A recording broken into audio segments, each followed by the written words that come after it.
요한복음 1장 19절로 34절 제가 읽겠습니다. 유대인들이 예루살렘에서 제사장들과 레위인들을 요한에게 보내어 내가 누구냐 물을 때에 요한의 증언이 이러하니라. 요한이 드러내어 말하고 숨기지 아니하니 드러내야 하는 말이 나는 그리스도가 아니라 한데, 또 묻되 그러면 누구냐?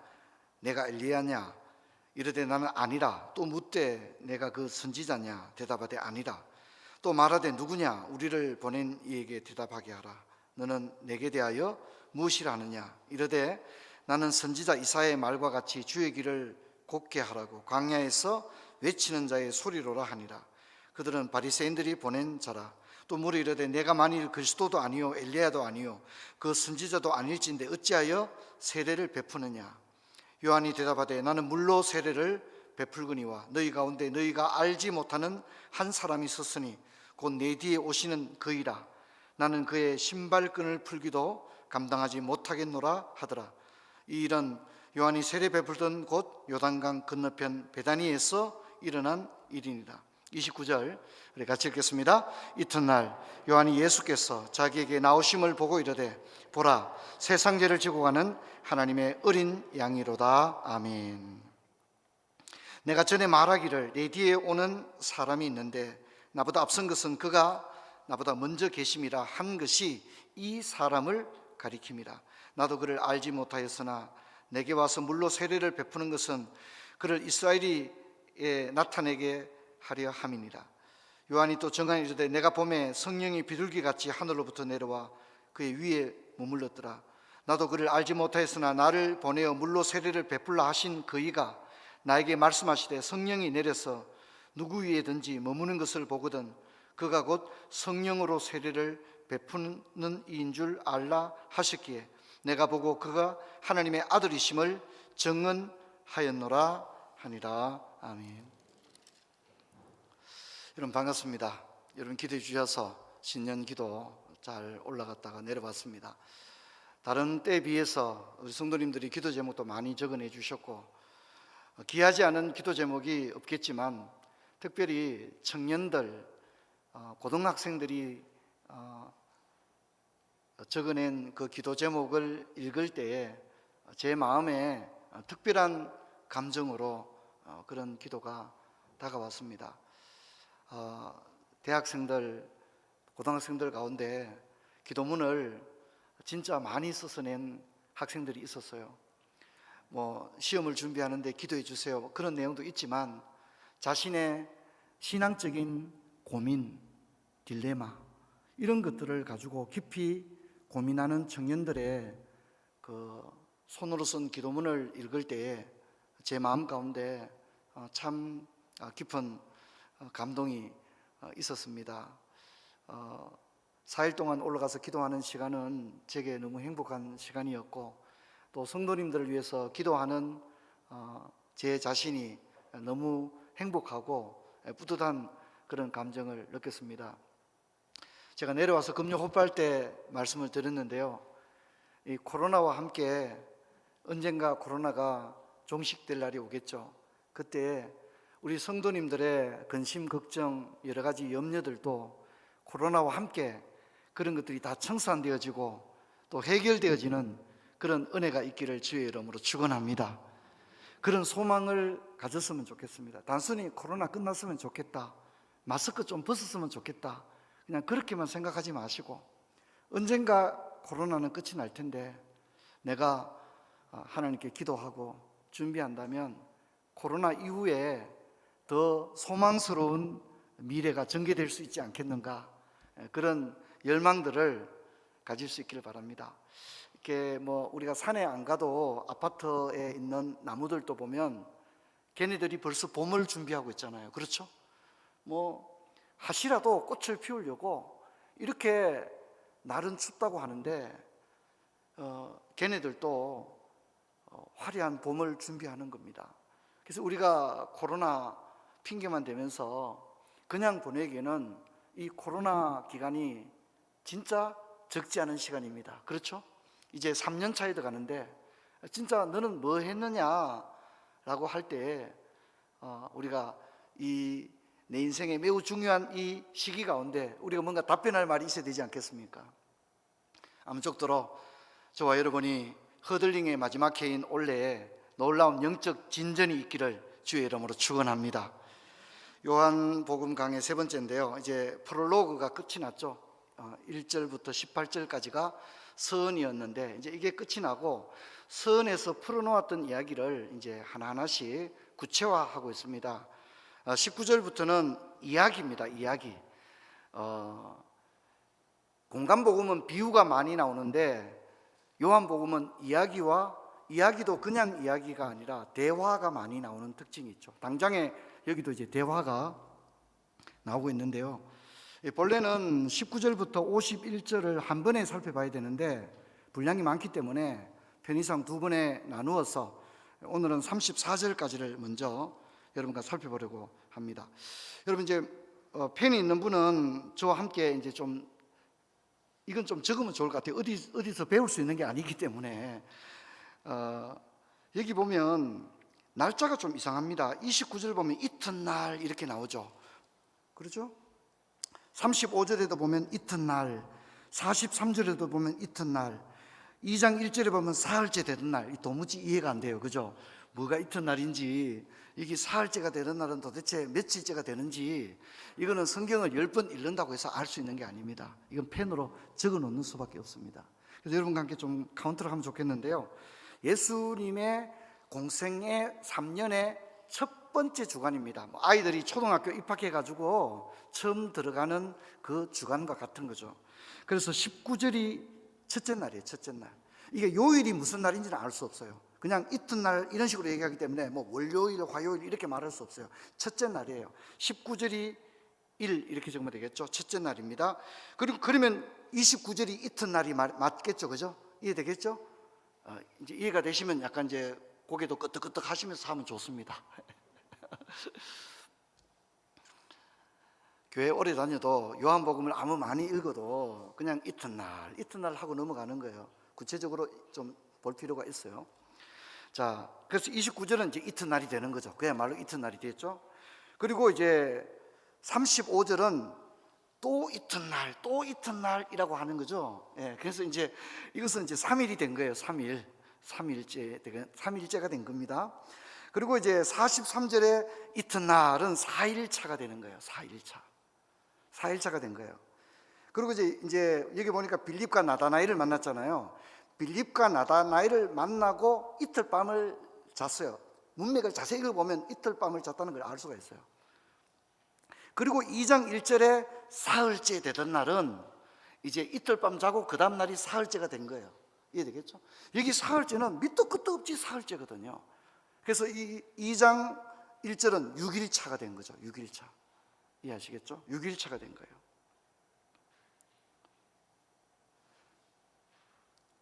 그러면 이제 왜 표를 한 번 더 보여주시고요, 사흘째라고 했을까?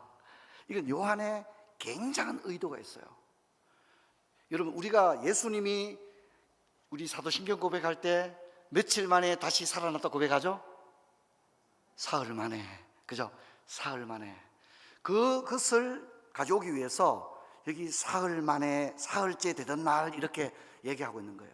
그래서 첫째 주간의 클라이막스는 가나혼인 잔치입니다. 그것을 이야기하는데 예수님의 마지막 생에 죽으시고 사흘 만에 부활했다는 이야기를 그 절묘한 균형을 가져오기 위해서 예수님의 첫 번째 일어난 이 이야기 가나 혼인 잔치를 구성을 요한이 하기를 사흘째 되던 날 가나 혼인 잔치에서 첫 번째 물이 변하여 포도주가 되는 기적을 일으켰다는 것을 이야기한 거예요. 그리고 이제 이 이야기는 장차 요한이 정말 이야기하고 싶은 건 뭡니까? 십자가에서 부활하신 그 이야기를 하기 위해서 이 사흘째라고 하는 숫자적인 모티브를 가져온 거예요. 그래서 이제 첫째 날에 요한이 나는 그리스도가 아닙니다 자기를 드러낸 것처럼 마지막 주간에 토요일에도 예수님은 비로소 자기가 고난을 받을 것과 자신이 그리스도임을 밝히 드러내셨거든요. 이 이야기의 전개가 똑같습니다. 이제 우리가 국어 시간에 수미상관 이런 얘기를 들었지만 요한복음은요 진짜 관심을 가지고 읽으면요 숨 막힐 정도로 굉장히 우리가 이제 영화 시나리오라는 거 보면 야 진짜 영화 시나리오 너무 구성이 좋다 뭐 이런 얘기 하잖아요, 그죠? 예, 그런 것처럼 요한복음도 이 뭐 굳이 문학적인 구성을 가져온다 할지라도 이 구성이 너무나도 절묘한 구성을 가지고 있다는 것을 여러분이 이해를 하면 좋을 것 같습니다. 그리고 이제 여러분 한번 볼까요? 2장 1절이 사흘째 되던 날 가나온인 잔치가 끝이 나고 2장 13절에 가면 유대인의 유월절이 가까운지라 이거 나옵니다. 근데 여러분 좀 이상하지 않아요? 우리가 마태, 마가, 누가를 읽을 때 유월절이 이렇게 빨리 나왔어요? 어때요? 예, 이럴 때는 아무 말도 안 하고 있는 게 좋죠, 그죠? 근데 우리가 공간복음에 유월절 나오려면 한참 뒤로 가야 되거든요. 그렇죠? 공간복음에서 유월절은 예수님의 십자가 사건을 다룰 때 뒤에 가서 이제 드디어 유월절이 막 나오거든요. 그런데 요한은 아예 막 처음부터 유월절 이야기를 2장에서부터 유월절 이야기를 이미 가져옴으로써 예수님이 어떤 분이시며 왜 오셨고 그분은 생명을 주시는 분인데 생명을 주시기 위해서 오늘 요한복음 1장 이야기는 뭡니까? 세상죄를 지고 가는 하나님의 어린 양이라고 하는 것을 부각하기 위해서 이런 이야기들을 가까이에 접근시키는 것을 볼 수 있습니다. 그래서 요한복음 2장 13절 첫 번째 주간에 벌써 유월절이 등장하고요, 마지막 주간에 좀 뒤로 가볼까요? 요한복음 12장 1절. 여러분 요한복음 12장 1절에다가 마지막 주간이라고 적어 놓으시면 됩니다. 이게 마지막 주간입니다. 예수님이 십자가를 지시던 마지막 주간의 이야기. 거기도 보면 유월절 엿새 전에 이렇게 나오는 거죠. 유월절 엿새 전에. 유월절을 강조하는 거죠. 유월절을 이야기하려면 당연히 예수님은 유월절의 어린 양이 되는 거죠. 그죠? 그래서 이런 것들을 가져오고 있는 거예요.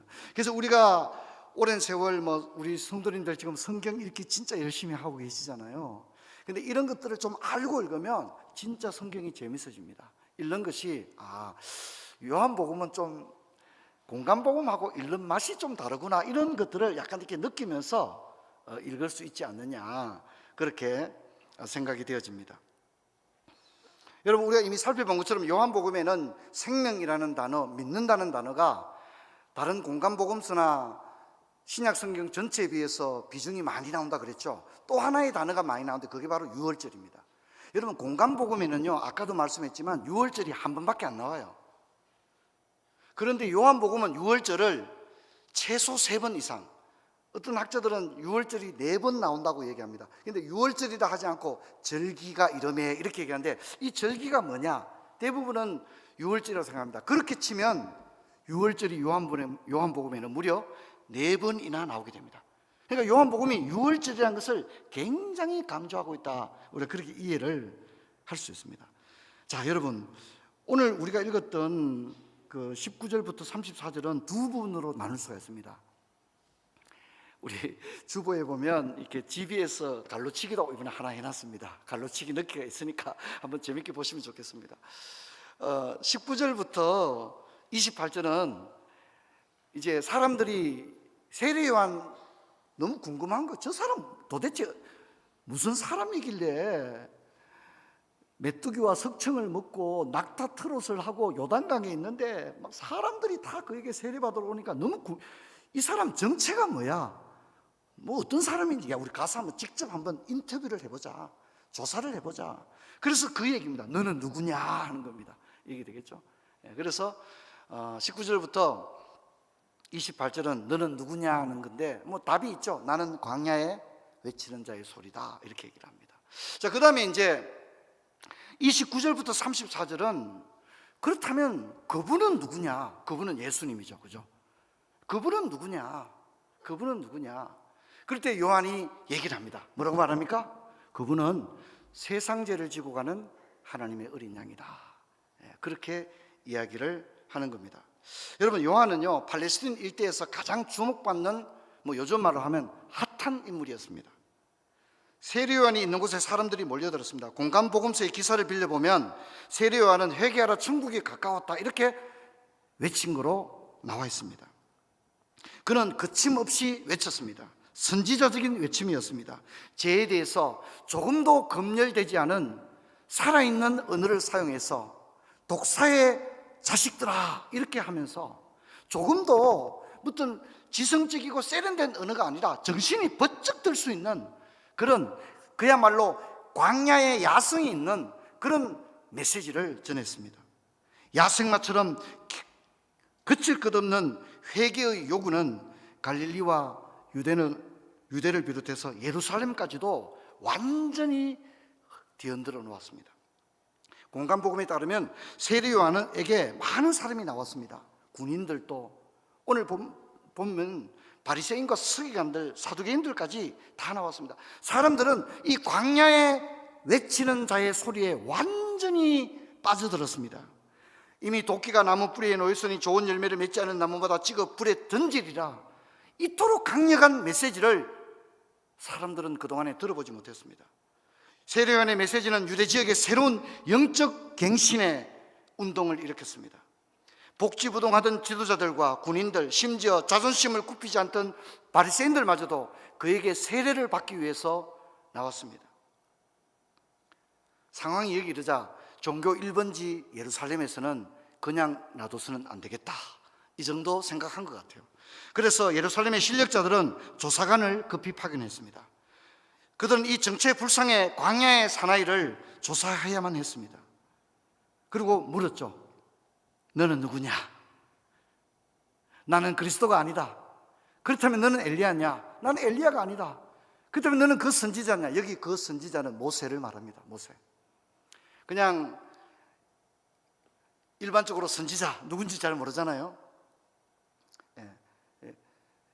그냥 선지자라고 말하면 그냥 모세라고 생각해야 합니다. 선지자의 대명사적인 사람이 모세이기 때문에, 그러면 너는 모세냐? 나는 모세도 아니다, 이렇게 얘기합니다. 조사관의 질문에 대해서 세례 요한은 나는 아니다 이렇게 3번 말했죠. 그렇죠? 나는 아니다, 나는 아니다, 나는 아니다, 이렇게 말했습니다. 그리고 그는 이사야 40장에 나오는 대로 자신의 아이덴티티는 강야에 외치는 자의 소리며 주님의 오실 길을 예비하는 자이다, 닦는 자이다, 자신은 어시스트하는 사람이다, 그렇게 이야기를 하고 있습니다. 저는 요한이 3번 나는 아니다라고 함으로써 그러면 그는 누구냐라고 하는 질문을 가져오게 하는, 굉장히 이게 이제 수사학에서는요 최고의 요법을 쓴 겁니다. 나는 아니다, 나는 아니다, 나는 아니다라고 함으로써 그렇다면 진짜 그는 누구냐 하는 궁금증을 최대한 증폭시키는 대화적인 요법을 요한은 여기에 적용시키고 있는 것입니다. 요한은 이미 프롤로그에 나와 있던 것처럼 동일한 연장선상에서 메시지를 말하는데, 내 뒤에 오시는 한 분이 계시다. 내가 주인공이 아니다. 나는 참빛이 아니고 내 뒤에 오는 분이 따로 있다. 나는 그분의 신발끈을 풀기도 감당하지 못할 존재이다. 그분과 나는 비교를 할 수 없는 존재다. 그렇게 이야기를 합니다. 저는 여기서 세례 요한의 자기 부인과 나는 누구라고 하는 분명한 자기 정체성, 여러분 내가 누군지를 정확히 알아야 됩니다. 뭐 이게 우스갯소리인데 적당한 얘기인지는 잘 모르겠습니다. 어떤 분이 이제 자꾸 이제 그 집에 애완견하고 똑같이 행동을 하는 거예요. 뭐 개 집에 들어가 자고 뭐 개가 먹는 걸 먹고 이러니까 도저히 안 돼서 가족들이 그를 데리고 병원에 갔습니다. 의사가 물었다 그러죠. 언제부터 그랬습니까? 날 때부터 그랬다고. 그렇게 얘기를 했다고 합니다. 자기 정체성이 누구냐? 나는 누구냐? 내가 사람이냐 개냐? 내가 누구라고 이해하고 있는 자기 이해, 이것이 우리의 삶을 결정할 줄로 믿습니다. 이것이 우리의 삶을 결정하는 거예요.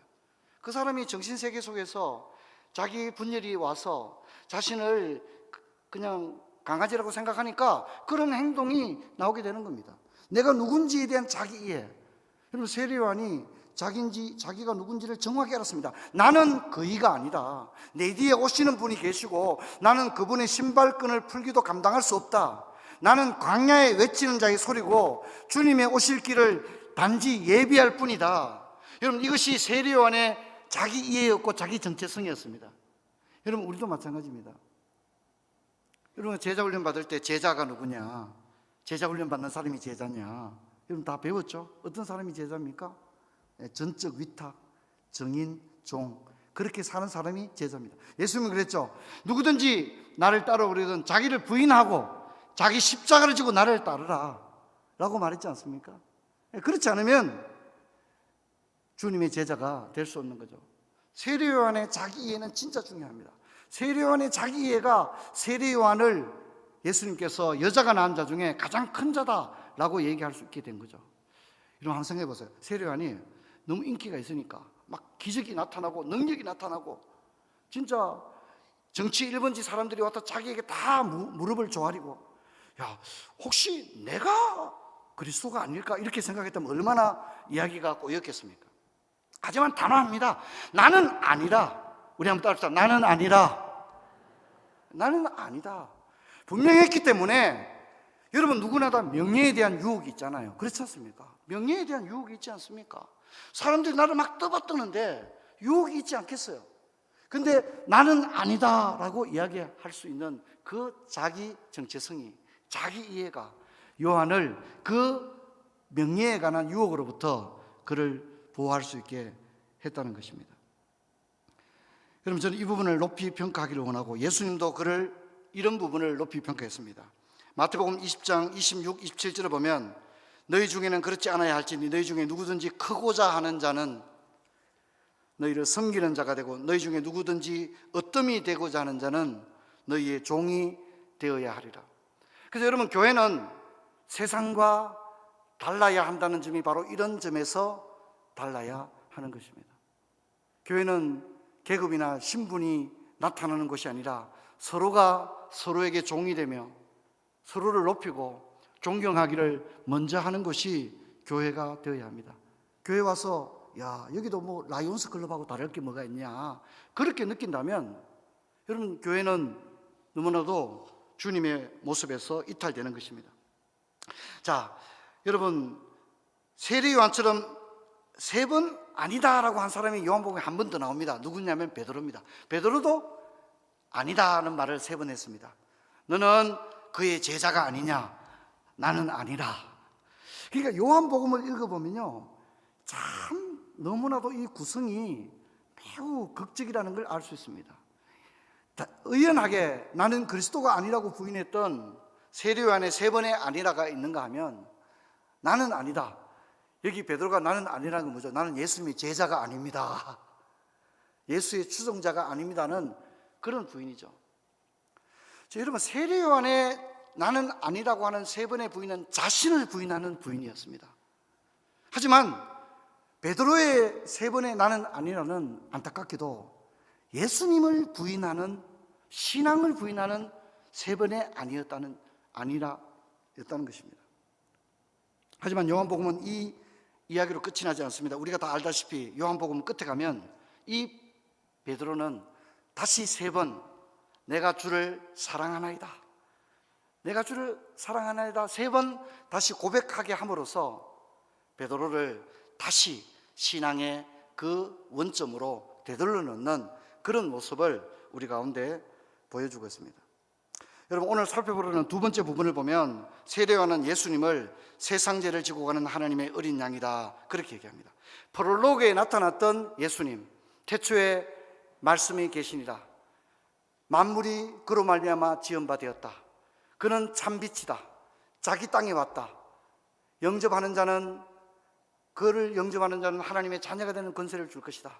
말씀이 육신되어 우리 가운데 거하셨다. 이제 그런 프롤로그에서 이제 세례요한의 증언을 통하여 그 예수님은 육신으로 오신 그 예수님은 생명을 주기 위해 오셨는데 우리에게 생명을 주시기 위해서 그는 세상 죄를 지고 가는 하나님의 어린 양이 되셔야 했고 그리고 유월절에 어린 양이 됨으로써 자신을 십자가에서 희생함으로 우리에게 생명을 주시게 되었다는 것을 이야기하고 있는 것입니다. 그래서 세례요한의 입에서 터져나온 한마디는 세상 죄를 지고 가는 하나님의 어린 양입니다. 자, 재밌는 것은 이 세례요한이 나는 그를 알지 못했던 말을 2번 반복하고 있습니다. 그렇죠? 31절에 보면 나도 그를 알지, 나는 본래 처음부터 그분을 내가 안 건 아니었다. 나도 굉장히 궁금했다. 그분이 누굴까? 나도 굉장히 궁금했다. 이 얘기를 2번 하고 있습니다. 그러니까 이건 뭘 얘기하냐면 세례 요한도 진짜 나도 그분이 누군지를 좀 알았으면 좋겠다, 내 뒤에 오시는 그분이 누군지 진짜 세례 요한이 이걸 궁금해했다는 것을 우리에게 나타내 주는 거죠.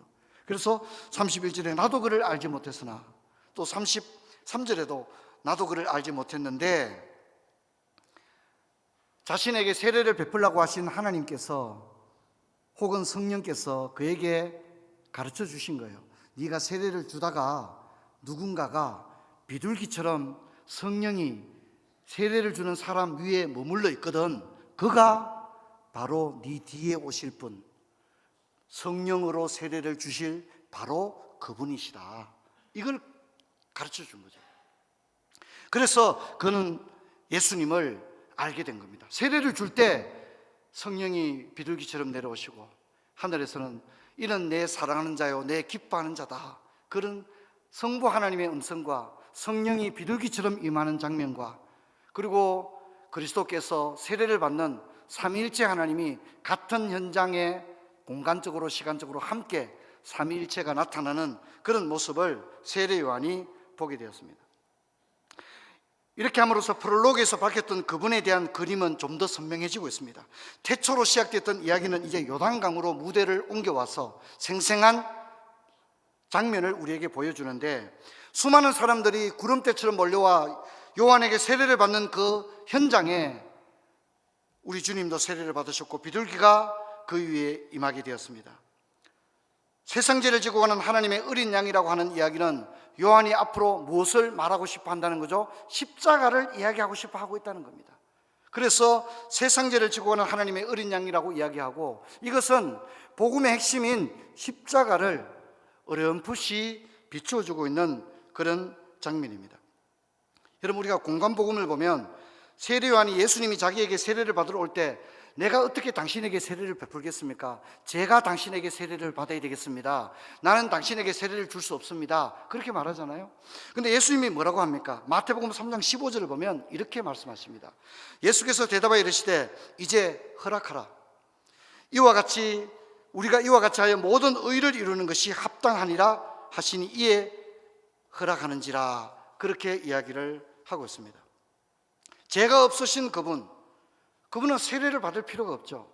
하지만 백성들 중에 한 사람으로서 그는 세례를 받았습니다.